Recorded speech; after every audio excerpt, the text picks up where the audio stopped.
Ayan mga karonje, marahil napapasin ninyo na tayo po ay binubugan ngayon ng electric fan natin, no? Saka ito maingay, no? Rinig na rinig.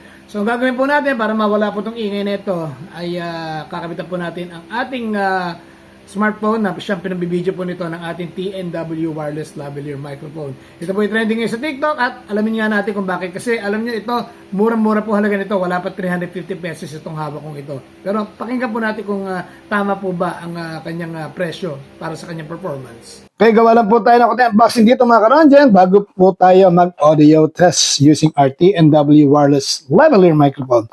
So ito po yung microphone mismo. Yan, meron po siyang clip. Yan, at power switch. Ito naman po ang kanyang receiver. Okay, na siyang kinakabit po natin sa ating device. At meron din siyang kasama ritong ito yung cover para sa ating microphone. Mabalahibo siya. At meron din siyang kasamang user manual. At ito po ang kanyang charging cable. Paano gamitin? Kakabit po natin ang ating receiver dito sa ating device. Ayan. At ito naman po ang ating microphone. Press po natin ito. Okay, yung switch niya dito sa likod na pinakita ko sa inyo kanina. Okay. Press po natin. Yan.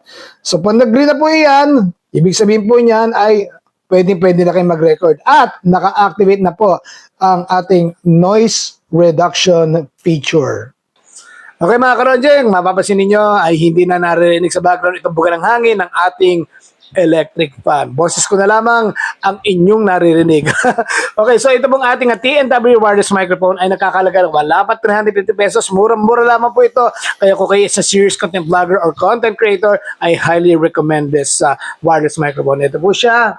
At yung ating receiver ay nakakabit na po sa ating camera na siya pong pinabibideo natin. So ito po, gaya na sinabi ko, mura-mura po ito.